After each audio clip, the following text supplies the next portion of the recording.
Everybody, this is Dr. Flight. Hope you're doing great today. I want to spend a little bit of time talking about interfirm relationships and strategic relationships between firms. This is a vitally important concept, and it is really we talk about relationships with customers, and what we do less about is really fundamentally kind of creating this construct in relationships between intermediaries, relationships between business partners, and how those happen. So we'll talk a little bit about some of these concepts. And relationships can happen in lots of different areas. So we know about the end user, right? We know about this idea that we can have relationships with the customer. Okay. Customer lifetime value, customer journey mapping, user experience, customer experience. Those are all elements that relate to or are outcomes of having a relationship with a customer who you expect will buy from you over long periods of time. Other customers, though, exist too. Intermediate customers who might be supply chain members who function between you and the end user. So in other words, I'm not selling directly to an end user customer. I'm selling to a wholesaler or a retailer, or I'm involved in some type of, kind of multi-chain sale where I sell to them, then they sell to somebody else. So that's an intermediate type of a customer. Competitors, let's not forget that we do not do business in a vacuum, and the relationship we have with competitors can be adversarial, but it might also be supportive. There may be times when we work and collaborate with a competitor in order to achieve a goal they have and one that we have. So a lot of times we look at this maybe in a strategic alliance, which we'll see where two firms that are sort of horizontal to each other in a mapping system join together to create a partnership where they do some business together. They might even form a partnership which extends to a joint venture where a new product is created or a new something is created from them. That might happen. One example of this, either strategic alliance, among competitors, might be where two pharmaceutical companies may put their lab together and share laboratory resources, and as a joint effort, they might create a new chemical compound, which both companies have patent rights to. And then based on that compound, each company might independently create a series of medicines. So now they've used their resources to create the compound, but they're independently creating separate medicines, which they then profit off of, or they fulfill their business model with.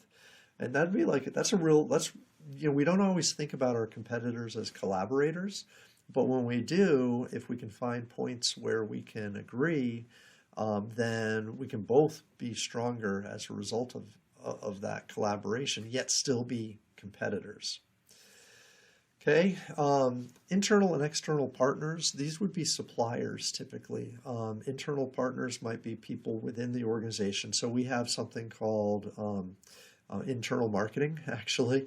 Where I have something like in my area, others want it. We do this, for instance, in something called market research. There might be a research department in the firm, and maybe operations needs to know how much demand to expect. So they ask research to do a research project, and they're an internal supplier of research. The research team does some research and they give that information to operations as an internal partner.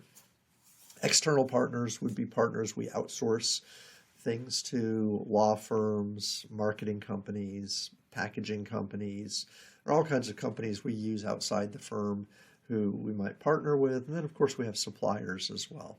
Okay, but these are all relationships that we have typically with folks either outside the organization, or typically in a sense they are helping us create value, but they are not our organization. They're not our company. Okay, except for internal partners, of course. But you kind of get the idea that these relationships happen and are vitally important to how we create value. And that's the way I want to propose this. We can talk about kind of the organization of relationships too. This is a schematic that you may have seen in the past, and it's worth just kind of reviewing a little bit. Typically, we look at the vertical, the up and down portion of this, where we have some type of, we'd even have a supplier up ahead, but then we have some type of a manufacturer. If we have two manufacturers, we have a component manufacturer, might be the first M we see there. And then the second M may be an assembler. The first M we see there might be a supplier of a raw material who's done something to the raw material and now is passing it along to a fabricator who's the second M.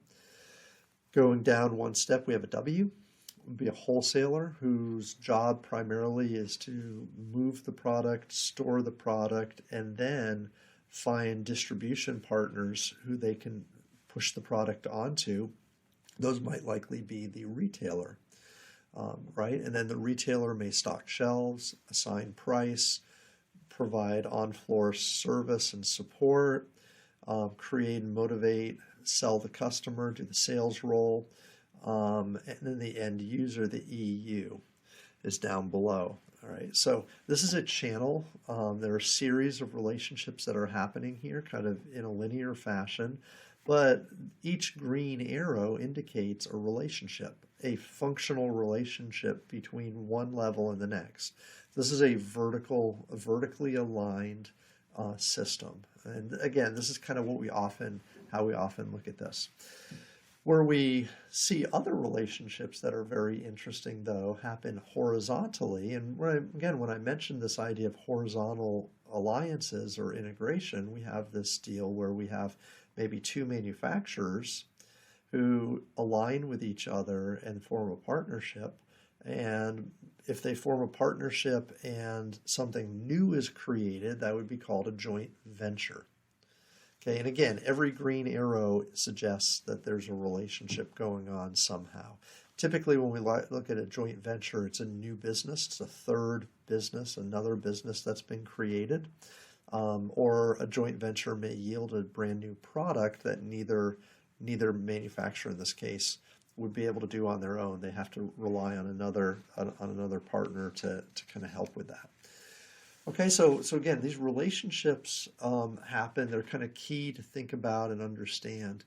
But at the end of the day, why we manage these elements, these intermediaries, and the partners that we do business with, is that it's good for long-term business. In the long term, strong relationships are good. They produce better customer service. Customers are much more satisfied in general. We save money. There are cost savings involved. As a result, we're often much more efficient in what we do. So again, good, strong relationships with partners who do value creation elements mean we don't have to. If I have a really good distributor, then I don't have to distribute. They do it well. I can specialize on doing what I do well, which might be manufacturing, or it might be retailing, just depending on where I am on that chain. So this is a good thing. Relationships at the end of the day, though, hinge on a couple things: time in particular, and information. How much time we spend together, and how much information we're willing to share with each other. That's kind of the deal that we often do. If you want a metric, in other words, to indicate the level or strength of your relationship, look at how much time you spend with them and how much information you share. This, of course, is true with interpersonal relationships too, right? When we talk to friends or family or loved ones, how much time do we spend and how much information do we share will tell you how good your relationship is. Same thing with companies as well. Right. So this work has actually been documented and studied quite a bit. There are 7 different levels, if you will, um, of relationship strength, from transactional to vertical integration. In a transactional relationship, companies will do business once. We sometimes call it an arm's length transaction, where we'll do business once, but there's no expectation, or there's nothing that would suggest we will do business again together. It's a simple transaction. A repeated transaction is one where we do a transaction more than once. It's just as simple as that. Again, there's no suggestion we're going to do business again. It's just that we've done business a couple times. Long-term relationships are ones where we do repeated transactions, of course, with an element of time imposed on this. So we'll not only do the transaction, but we've been doing it for months or maybe a few years. We get to know each other pretty well, right? We get to know each other and how things are. We know our salespeople, we know our buying cycles, we know those types of things. Buyer-seller partnerships tend to be earmarked by contracts that we have, where we promise to buy certain quantities in the future, you promise to sell certain quantities in the future, and we may dictate the terms of those payments, the levels of quality we expect. We're kind of locking ourselves in to each other, through a contract type of relationship. Strategic alliances are such that we tend to introduce exclusivity into our contracts that we have. So in other words, not only do we have a contract with you, but we also are committed to serving you and not your competitors, perhaps. Or maybe you are going to be our exclusive supplier, where you're not going to give your supply, you're not going to sell to our competitors. And so we have an alliance. We've fixed ourselves to each other at the hip a little bit. And when you succeed, I succeed, and at the exclusion of eliminating competition for ourselves and for you. Okay, a networked organization is another step forward. Number 6, networked organization. When we have a networked organization, what we start doing is introducing third parties to our relationship. So let's say you and I do business, we've got a good business together, and let's say I have a law firm that I use, and I connect you up with that law firm, and you start using it. So that law firm now is your law firm and my law firm. They were a third party. They're still a third party, but because of our relationship together, we're using that same third party to conduct business together. Or maybe we do this with a shipping company. Maybe we do this with an IT company who handles database interfaces. Maybe we do this with any number of different companies or organizations that create a value or function that we could both use. So in other words, what we're doing now is, because of our relationship, we're creating a network or a web of relationships with shared services that we all benefit from. Okay, lastly, we have something called vertical integration. Now, this might be something you've heard before, and you'll remember the chart we just saw going up and down. We had manufacturers, and had wholesalers, we had retailers, and kind of like a chain of up and down relationships. When one company in the chain takes an ownership position of another company in the chain, then that's called vertical integration. So for instance, if a manufacturer decided to purchase a wholesaler, then they would be vertically integrated. Now, if you vertically integrate downstream, you could do that, or you could vertically integrate upstream. If you, for instance, are the manufacturer and you purchase an ownership position in a supplier, that would be upstream vertical integration. Okay, so clearly it should be seen that going from step 1 to step 7 here increases the time you spend with your partner and the amount of information that you share with your partner, from very little as a transaction to very much in vertical integration. Okay, so think about these relationships as you develop like kind of partnerships with other companies and other organizations, and how much information you're willing to share. If you're not willing to share a lot of information, then your relationship's not going to go deeper. And that's okay. There are lots of relationships that function at the repeated transaction level or the long-term relationship level and never advance any further. That's okay. But if you want a stronger relationship, you've got to invest in time and effort and information sharing to make that happen. Okay, so these are different levels of relationships that we have. And again, strong relationships, like greater relationship strength that you have, again, produces better supply chain and customer results. So when you have strong relationships, when, in other words, you move further towards 7, vertical integration, your channels and your supply chain like kind of systems become more protected. They are less likely to be infiltrated or dissolve. They're just run better. You have better cost savings. Your efficiencies grow when your relationship strengths grow as well. Okay, absolutely greater control. A lot of times people worry about control in the marketplace. This is absolutely something that we're focused on in terms of doing what we do. Control might involve protecting your brand, protecting who buys, pricing strategy, the markets that you sell into, how your product's perceived, your brand image. All those things are things you want to control, and it helps. And then finally, reduce price. So as you may know, reduced price or reduced risk needs to be shared among firms. The more we do that, the better. Okay, so all good benefits and outcomes from strong relationships with business partners. All right, so as we move forward, there's a little bit more information we'll kind of step into here. And basically there's a whole space of study that's focused on managing interfirm relationships. There's concepts like channel control, channel conflict.